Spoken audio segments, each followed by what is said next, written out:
जब जब बात नारियों की होती है तो नहीं कहीं ना कहीं हमारे संस्कार और हमारी संस्कृति भी झलकती है।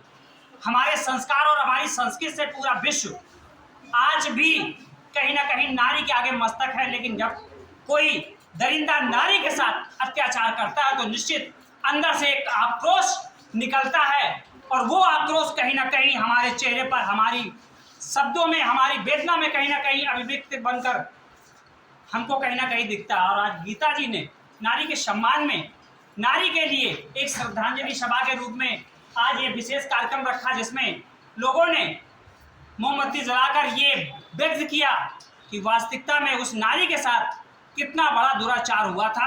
उन्हीं की जुबानी हम जानते हैं कि उनकी संवेदना जो पूरी एक प्रकार से कहीं ना कहीं नारियों के सम्मान के लिए भी होती है, उन्हीं की जुबानी हम लोग जानने का प्रयास करते हैं। हमने ये कार्यक्रम रखा और वाकई इस आधुनिक युग में भी कभी कभी ऐसा महसूस होता है कि नारी नहीं है क्या सुरक्षित।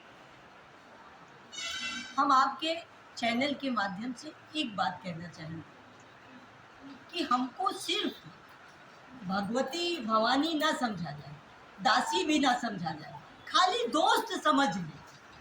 और अगर हमारे साथ समान व्यवहार करें तो आधी आबादी भारत की इस लायक है कि कंधे से कंधा मिला के विश्व को चैलेंज कर सकते हैं।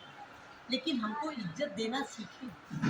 हमारे अंदर से हमको कहें कि एक औरत है, औरत के साथ हमारी महिला दोस्त भी है। हम बच्चे पाल सकते हैं, हम 1000-1500 रुपए से लेके 15,000 तक पे घर चला सकते हैं, हम देश चला सकते हैं। लेकिन हम बिचारी क्यों हैं? हम चाहते हैं कि कम से कम हमको और हमारी ये सारी लड़कियों को और हमारी पूरी देश की आबादी को सिर्फ इंसान समझा जाए। सिर्फ एक मानवतावादी दृष्टिकोण से एक बार तो 24 घंटे में देखो, घर के अंदर सुबह से सो के उठती है और रात में जब तक सो नहीं जाती है पूरा जूझती रहती, लेकिन उसके श्रम का कोई सम्मान नहीं है मित्र। तो हमें अगर आप सम्मान नहीं दोगे तो दूसरे नहीं देंगे। ये जो वर्तमान इस देश में पितृसत्तात्मक सत्ता की व्यवस्था है उसने आज हमको दीनहीन कर दिया। नहीं तो हम माद्री पुत्र कहे जाते थे, हम कुंती पुत्र कहे जाते थे, हमारी पहचान महिला के नाम से होती थी। लेकिन नहीं, बीच में तो हमारा नाम भी गायब हो गया था। खैर, लंबे जन आंदोलन, महिलाओं के सशक्त आंदोलन, साथियों के, पुरुष साथियों के सहयोग से हम इस लायक हुए कि हमारी अपनी पहचान शुरू हुई। तो सिर्फ एक आपसे चैनल के माध्यम से कहना चाहूँगी कि पूरी देश की आधी आबादी को, पूरी देश की लड़कियों को एक सशक्त महिला के रूप में बनाना है, ना कि बिचारी के रूप में। तो हम पूरे विश्व में अपना जवाब देंगे। ये हमारी राष्ट्रीय संयोजक जो विश्व शिखर पर कहीं ना कहीं हम लोग मॉडलिंग और फैशन की बात करते हैं, आप कहीं ना कहीं उसका परिचय भी लहराती हैं और यस पूरे संसार को बताती हैं कि वाकई परिधान किस रंग रूप में किस दिशा की ओर बढ़ेगा। और वो छत्राणी भी कहीं ना कहीं शरीर में हमारे जब कपड़े हम लोग धारण करते वो दिखती हैं। आज इस विशेष कार्यक्रम में आपकी उपस्थित हुई, ये हम लोगों का भी कहीं ना कहीं एक प्रकार से सौभाग्य है। हम आपकी जुबानी भी जानते हैं कि श्रद्धा सुमन कैसे अर्पित कर रही हैं आप अपनी जुबानी। नमस्कार, आप सभी को मेरा बहुत बहुत धन्यवाद। आप सभी लोग यहाँ पर आए, अपना टाइम दिया। अभी सिर्फ हम डोमेस्टिक लेवल पे बात नहीं करेंगे, इंटरनेशनल लेवल पे आज अगर हम लोग को ये लगता है कि सिर्फ भारत के अंदर ऐसी सिचुएशन है तो नहीं, अंतर्राष्ट्रीय लेवल पे जब मेरा कंपटीशन हुआ था कोरिया में तो 109 प्रदेश के लोग आए थे, देशों से आए थे, और वहाँ पे हर किसी ने अपने अपने देश की कहानियाँ सुनाई थी जो कि हम लोगों की तरह ही है। वहाँ भी आज भी इसी तरह से डोमेस्टिक वायलेंस के इशू होते हैं, इसी तरह से चीज़ों को लिया जाता है। पर वहाँ पे जो चीज़ एक कॉमन नहीं है वो ये है कि अगर किसी लड़की के साथ गलत होता है तो सब लोग एक साथ खड़े होकर के उसका विरोध करते हैं। आजकल वहाँ के बच्चों को उस तरह से ग्रूम किया जाता है कि वो सिमिलैरिटी भी देखें और साथ ही साथ में अपने आप को इस तरह से उजागर करें कि वो लड़के और लड़कियों में भेद नहीं रखें। सबसे बड़ा, आज से 5 साल के बाद अगर हमको बहुत बड़ा बदलाव देखना है तो मेरी यही गुजारिश रहेगी सबसे कि अपने बच्चों को अभी से ही सही शिक्षा प्रदान करना शुरू करें, सही मूलभूत रूपों में सिद्धांत प्रदान करें। उनको ये पता रहना चाहिए कि लड़के और लड़कियां अलग नहीं होते हैं। लड़के एंड लड़के का फिजिकल डिसअपेरेंस हो सकता है, अपेरेंस का इशू हो सकता है, लेकिन हर चीज़ की अपनी खूबसूरती होती है।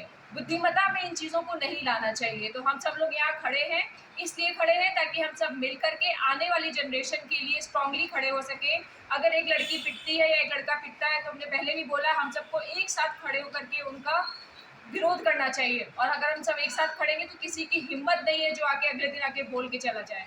ये हम लोग को शुरू करना है। आज एक होगा, परसों 10 होंगे, परसों 100 होंगे, लेकिन यूनिटी ही इन सारे प्रॉब्लम का सलूशन है। हम सबको एक साथ उठ करके यही एक कार्य करना पड़ेगा। आपका बहुत बहुत धन्यवाद। आपने जो संदेश दिया वाकई अपने आप में वो कहीं ना कहीं हम युवाओं को भी एक शक्ति प्रदान करता है। हमारे बीच में चूंकि अध्यक्ष महोदय जी भी हैं, और वाकई कार्यक्रम में जब हमने इनकी बाणी सुनी तो मुझे ऐसा लगा कि फिर से वही जोश, कहीं ना कहीं हम युवाओं को भी कहीं ना कहीं आपके द्वारा एक शक्ति प्रदान होती। क्या कहना चाहेंगे आज के इस कार्यक्रम में? आज हम हार्दिक रूप से बहुत दुखी है। एक हमारी बेटी के साथ इतना बर्बरतापूर्ण व्यवहार हुआ, जितनी निंदा की जाए उतनी निंदा कम है। ऐसे पिशाच व्यक्ति को तो निश्चित ही फांसी की सजा मिलनी चाहिए। और बड़ा ताज्जुब इस बात का होता है कि जिस स्टेट में महिला मुख्यमंत्री हो उसमें ऐसे संगीन अपराध हो रहे हैं, ये बड़े शर्म की बात है। यदि उन पर सत्ता नहीं संभाली जा सकती है, अनुशासित राज्य नहीं चला सकती हैं, अराजकता पर अंकुश नहीं करती हैं, तो उन्हें स्वतः त्यागपत्र दे देना चाहिए या वहाँ के राज्यपाल को संस्तुति देनी चाहिए केंद्र सरकार को कि वहाँ की सरकार भंग करके और राष्ट्रपति शासन लागू करे, ताकि महिलाओं की उचित सुरक्षा हो सके, महिलाएं निर्भय होकर के, स्वतंत्र होकर के अपने विकास के कार्यों को पूरा कर सके। यही मैं कहना चाहूँगा। धन्यवाद। पार्षद जी भी हमारे मध्य में रहे और पार्षद जी का भी आज सहयोग कहीं ना कहीं हम लोगों को मिला, और बिना कह सकते हैं कि जब तक उस क्षेत्र का मुखिया ना हमारे बीच में मध्य में ना हो और उसका सहयोग ना मिले तो कहीं ना कहीं ये सहयोग अधूरा होता है। हम आपके चैनल के माध्यम से इतना कहना चाहते हैं कि पूरे देश दुनिया में माताओं बहनों का जो सम्मान नहीं करते हैं वो समाज में रहने के लायक नहीं है। उन्हें हर हाल में दंडित होना चाहिए, चाहे वो कोई भी सरकार हो।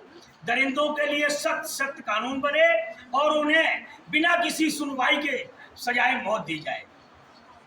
वाकई इसने प्रकरण 33 को साफ समझ में आई कि जो भी करेगा नारी पे अत्याचार उसका तो निश्चित कहीं ना कहीं एक प्रकार से होगा प्रतिकार। और नारियां अब हो रही हैं सचेत, चाहे वो कल्पना चावला हो, चाहे वो पीटी उषा हो और चाहे वो विश्व सुंदरी ही क्यों ना हो, सभी ने एक ही दृश्य दिखाया कि हम भारत का परचम लहराएंगे और जब हम नारियों पर वो बात आएगी तो हम सभी एकजुट हो जाएंगे। बने रहे प्रो इंडिया टीवी न्यूज के साथ। धन्यवाद।